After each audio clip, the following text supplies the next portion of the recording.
Hi, we know that one of the best ways of avoiding transmission of coronavirus and other viruses is to be outdoors in the open air. But we gather inside often in homes, schools, halls and places of worship, and we know that we should have safe, clean air to breathe. But how can we have some guide to do that? And one way is to use the level of carbon dioxide in the airspace. The concentration of the carbon dioxide in the atmosphere is rising, and currently it is in the region of 415 parts per million, with seasonal variations.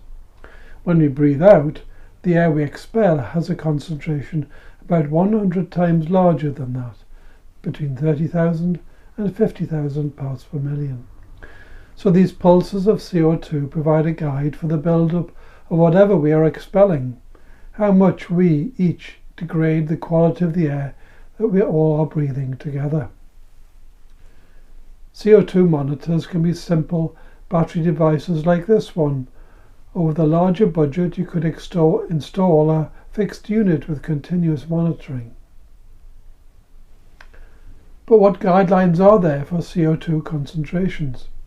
Its build-up can make you drowsy, and at high levels, suffocation is a real risk. The safety limit in a workplace for a working day is 5,000 parts per million.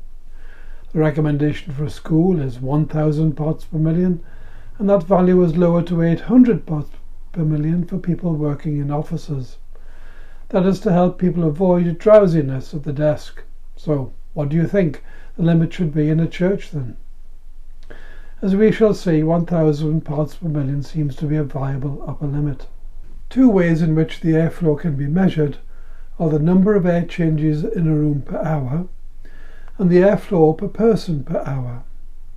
Here are some of the international guidelines, some of the German DIN standards. For most meeting rooms, 4 or 5 air changes per hour should be provided, or 30 cubic meters per hour per person. The time taken to flush 99% of the air out of a space, given good airflow conditions, varies with the flow rate, and is rather more than 1 hour for 4 air changes per hour. How can we use a measurement of CO2 concentration to estimate the flow rate? Given the concentration of CO2 in our exhaled breath and a normal breathing rate, the steady state between ventilation and your exhalation has been estimated. If the excess of CO2 over the outside air is 500 parts per million, that gives a total inside of 915 ppm, and the flow rate is estimated to be 34 cubic meters per hour per person, which is higher than the recommended flow rate. This suggests that when we go above 1,000 parts per million, we are below the threshold for good conditions. With very low flow rates, the CO concentration becomes unpleasantly high. If the concentration is creeping above 1000 ppm, the ventilation method should be improved, for example by the use of fans. That only covers the build-up of CO2. We cannot measure the virus concentration in this way, only the breathiness of the air in the space, and that would scale with the risk of infection. What do air purifiers do then? What they do not do is absorb CO2. In a typical purifier there is a pre-filter which traps household dust and should be washed every couple of weeks or so, depending upon the advice. Then there is the active carbon layer, which has a high absorption capacity for trapping organic compounds, aerosols, pollens and particulate matters, the PMs. Many of these are vectors on which viruses can piggyback and be transported through the air. The final layer is a high-efficiency particle air filter or HEPA filter. There are various grades of these, with the filter holes down to 3 nanometers or 0.003 microns. That will also trap free virus particles. In addition, some devices have UVC lamps to kill off anything that passes through. The ultraviolet light band C is very high in energy and will certainly damage organic materials, so care must be taken to avoid stray light, as that will damage our organic materials too, like skin and eyes. The ventilation capacity of an air filter is often quoted as its CADR number, but what is that?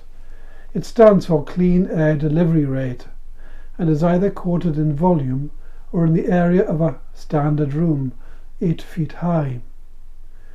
The recommendations are that the CADR should be at least 2/3 of the room size, and generally that is for tobacco smoke with a target of 80% reduction in the room. It might be that we want a higher CADR number to try to reduce virus and carrier levels rather more than that 80%. What can they actually do then? Here's an example of ours at home. We were away on holiday when we heard that a building in the recycling centre nearby us had caught fire after 2 lightning strikes. You can see from the graph that this happened in the early hours of July the 24th.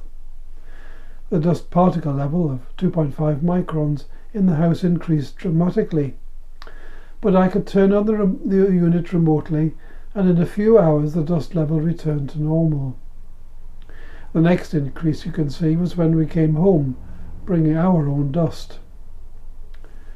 Let's look at an example of a household test type room that's 10.5 feet by 12 feet with 4 occupants. On the basis of air changes or 4 occupants, the flow rate estimated for CO2 control are very similar, and the ventilation and air purification for such a space can readily be achieved with small devices. But what about a room of different proportions? It could be a hall or a church of volume 2,200 cubic meters. Taking 5 air changes per hour, the estimated ventilation is over 11,000 cubic meters per hour. However, the requirements based on occupancy will vary with the number present. 1,200 for 40 people and 3,000 cubic meters per hour for 100 people. It is feasible to provide delivery of such ventilation based on self-standing movable devices, each costing about £80. Air purification needs a larger outlay, probably in the region of £2,000 for such a space. I suggest the minimum that should be achieved is the flow rate per person, 30 cubic meters per person per hour. Here is a suggested pathway to create safer space in this sense. Firstly, measure your space. Secondly, estimate the maximum number of occupants. Thirdly, start a test run with a CO2 monitor, beginning with clean air. Then track an event, logging the CO2 concentration through it, and also the recovery period after it, and that will help you with safer timetabling. Fifthly, that should tell you if you have sufficient ventilation for CO2. Does the concentration exceed 1,000 parts per million? If it does, then either reduce the occupancy, or the meeting time, or improve the ventilation, for example, by using a fan. Finally, consider using air purifiers. They will reduce the likelihood of virus transmission, whatever the CO2 level. As an example, in my own church this week, during the setup period, the CO2 level was about 480 parts per million. The space is slightly smaller than the example given earlier, and there were 47 people attending. By the end, the CO2 reading was 915 ppm, suggesting that the flow rate was in the region of the recommended 30 cubic meters per person per hour. In addition, there was a suite of air purifiers, so the actual air quality was higher than the scaling based on CO2 alone. I felt confident in that.